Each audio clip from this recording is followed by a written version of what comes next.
Indonesia kembali menjadi kontestan laga Piala AFF 2024 dengan menempatkan dominasi para pemain muda. Apakah strategi ini akan membuat Indonesia berebut juara?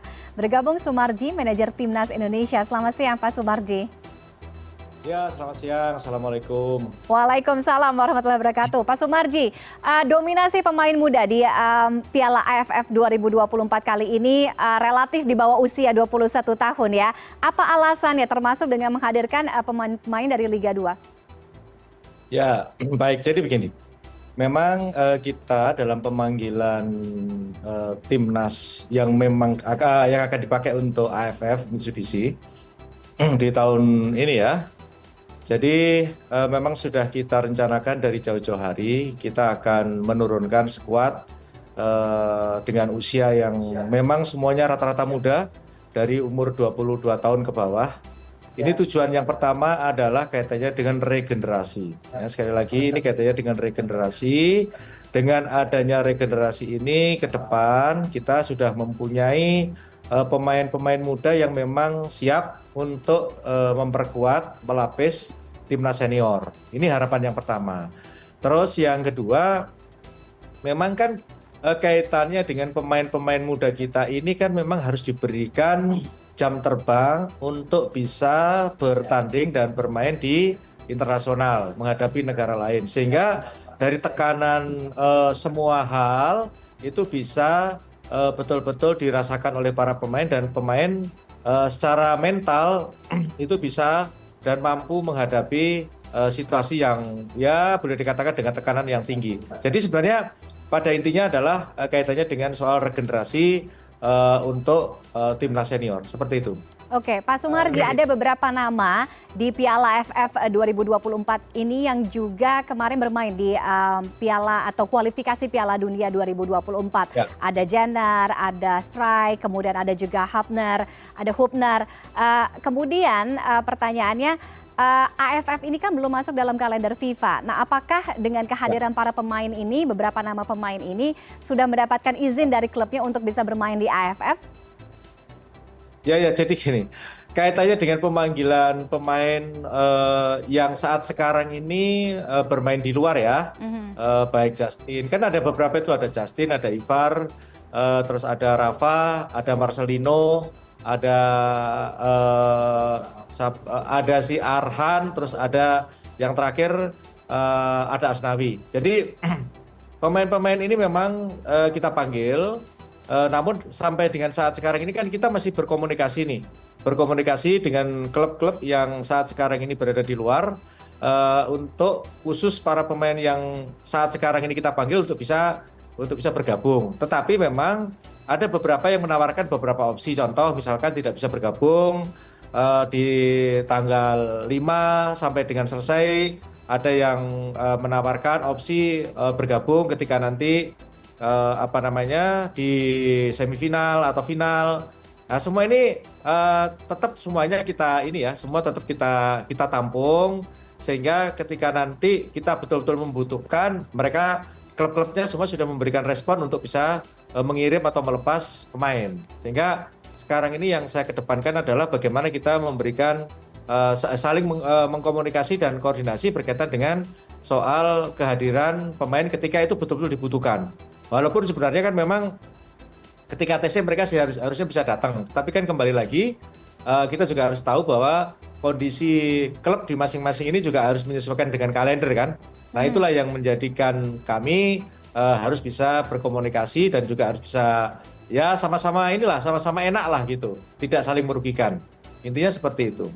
Oke, Pak Sumarji, banyak yang juga mempertanyakan keputusan dari Coach Shin Tae-yong dengan menempatkan beberapa nama dari para pemain di kualifikasi Piala Dunia ke Piala AFF. Ada Marcelino, ada Hubner, ada Strike gitu kan.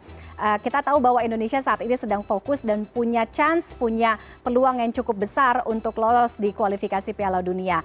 Nah, bagaimana, apakah sudah dipertimbangkan jika nantinya ada hal-hal ke depannya yang mungkin saja bisa memberatkan, misalkan jika para pemain ini ada cedera sehingga tidak bisa bermain di kualifikasi Piala Dunia, ada pertimbangan-pertimbangan seperti itu tidak, Pak? Begini, kita harus mengikuti jadwal ya. untuk Piala Dunia ini kualifikasi round 3 kita akan bermain nanti di bulan Maret ya, di bulan Maret. Sehingga Maret pun juga akhir, sehingga waktunya itu masih sangat panjang. Artinya ini bulan Desember gelaran AFF ini diselesaikan.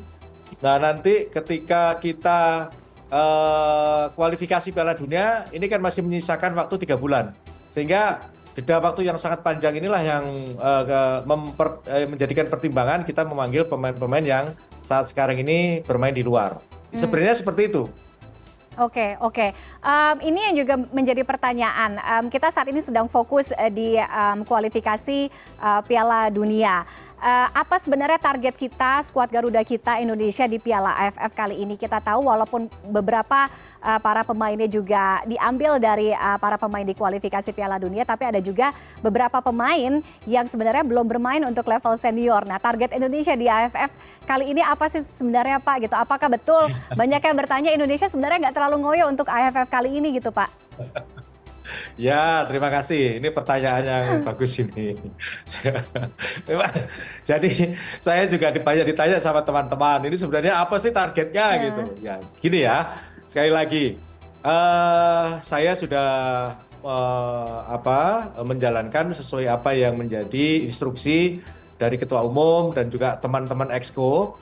Kebetulan ini kan ranahnya BTN ya, Badan Timnas. Jadi kaitannya dengan soal target. Yang pertama ya, target itu kita ingin berbuat yang terbaik ya. Kembali lagi, target kita ingin mendapatkan hasil yang terbaik. Paling tidak kita bisa final lah gitu. Kalau berkaitan soal juara, tentu ya kita juga harus berhitung betul. Tim ini kan betul-betul dihuni anak muda gitu. Kalau kita bicara juara itu kan satu juga harus bicara kualitas para pemain yang akan 23 yang akan dipakai ini seperti apa.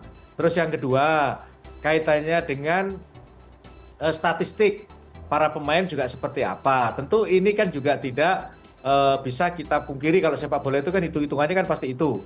Tetapi kembali lagi, di sepak bola itu tetap harus ada target. Makanya paling tidak target kita itu bisa final gitu. Paling tidak itu bisa final. Sehingga ketika kita bisa ke final, itu pasti nanti auranya akan berbeda. Kembali lagi pasti auranya akan berbeda.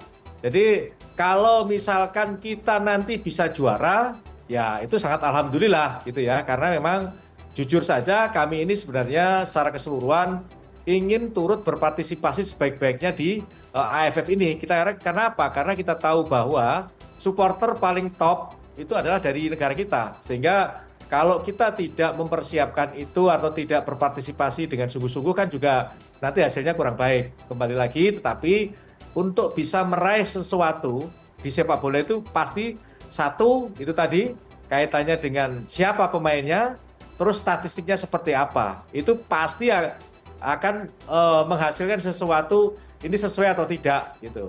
Kembali lagi, kalau kita bisa tercapai target kita sampai dengan final, ya ini sesuai dengan apa yang sudah disampaikan oleh Ketua Umum kepada kami di BTN dan juga teman-teman Exco secara keseluruhan menyampaikan kepada kami.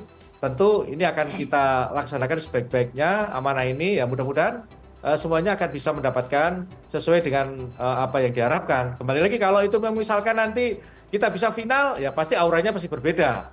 Nah, sekali lagi, kalaupun nanti kita bisa juara, ya itu mukjizat lah kan gitu. Oke, kita tunggu kabar baik dari pertandingan atau laga-laga yang dilakoni oleh skuad Garuda ya. Terima kasih Pak Sumarji sudah meluangkan waktu untuk berbincang di CNN Indonesia siang hari ini. Selamat siang. Terima kasih Mbak Tiffany. Ya, baik.